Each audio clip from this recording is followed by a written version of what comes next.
Welcome to Once Upon a Storytime Podcast, where classic children's books come to life. I'm Julie, and in each episode I'll be reading aloud timeless tales from beloved authors. Whether you're listening at bedtime, during homeschool, or just love a good story, settle in and let the magic of storytelling begin.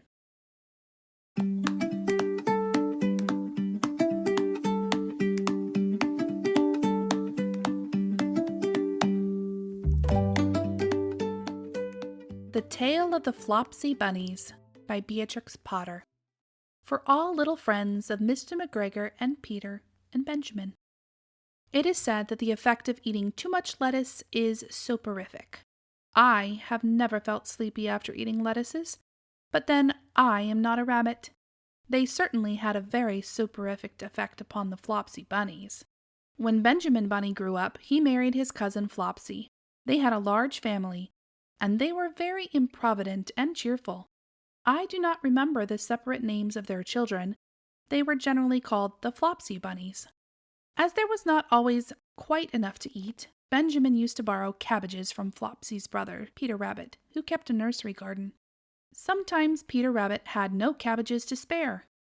When this happened, the Flopsy Bunnies went across the field to a rubbish heap in the ditch outside Mr. McGregor's garden. Mr. McGregor's rubbish heap was a mixture. There were jam pots and paper bags and mountains of chopped grass from the mowing machine, which always tasted oily, and some rotten vegetable marrows, and an old boot or two. One day, oh joy, there were a quantity of overgrown lettuces which had shot into flower. The Flopsy Bunnies simply stuffed lettuces. By degrees, one after another, they were overcome with slumber and lay down in the mown grass. Benjamin was not so much overcome as his children. Before going to sleep, he was sufficiently wide awake to put a paper bag over his head to keep off the flies. The little Flopsy Bunnies slept delightfully in the warm sun. From the lawn beyond the garden came the distant clackety sound of the mowing machine. The bluebottles buzzed about the wall, and a little old mouse picked over the rubbish among the jam pots. I can tell you her name. She was called Thomasina Tittlemouse, a wood mouse with a long tail. She rustled across the paper bag and awakened Benjamin Bunny. The mouse apologized profusely and said that she knew Peter Rabbit. While she and Benjamin were talking close under the wall, they heard a heavy tread above their heads, and suddenly Mr. McGregor emptied out a sack full of lawn mowings right upon the top of the sleeping Flopsy Bunnies. Benjamin shrank down under his paper bag. The mouse hid in a jam pot. The little rabbits smiled sweetly in their sleep under the shower of grass. They did not awake because the lettuces had been so soporific. They dreamt that their mother Flopsy was tucking them up in a hay bed. Mr. McGregor looked down after emptying his sack. He saw some funny little brown tips of ears sticking up through the lawn mowings. He stared at them for some time. Presently a fly settled on one of them and it moved. Mr. McGregor climbed down onto the rubbish heap. 1, 2, 3, 4, 5, 6 little rabbits, said he as he dropped them into his sack. The Flopsy Bunnies dreamt that their mother was turning them over in bed. They stirred a little in their sleep, but still they did not wake up. Mr. McGregor tied up the sack and left it on the wall. He went to put away the mowing machine. While he was gone, Mrs. Flopsy Bunny, who had remained at home, came across the field. She looked suspiciously at the sack and wondered where everybody was. Then the mouse came out of her jam pot, and Benjamin took the paper bag off his head, and they told the doleful tale. Benjamin and Flopsy were in despair. They could not undo the string. But Mrs. Tittlemouse was a resourceful person. She nibbled a hole in the bottom corner of the sack.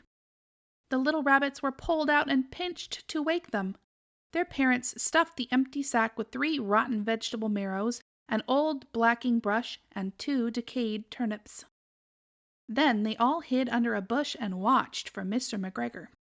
Mr. McGregor came back and picked up the sack and carried it off. He carried it hanging down as if it were rather heavy.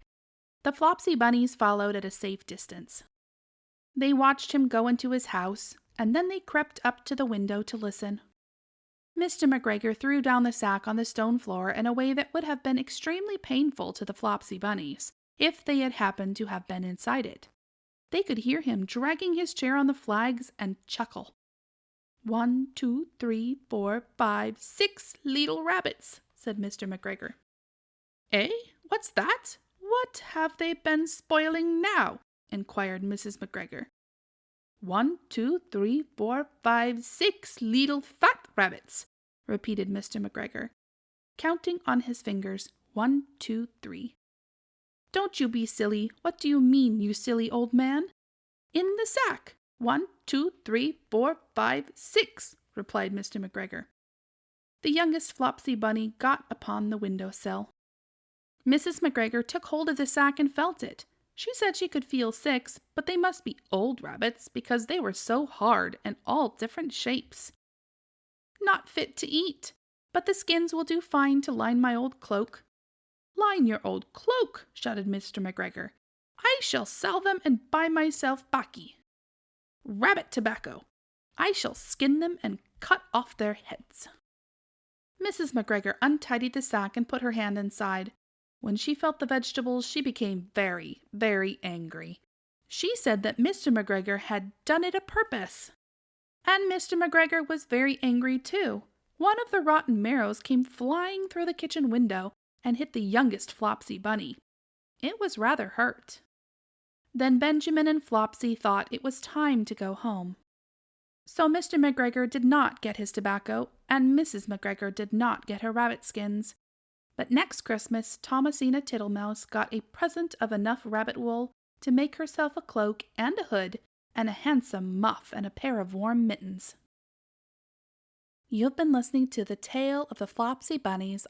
Come back next week. I have so many more good books to share with you.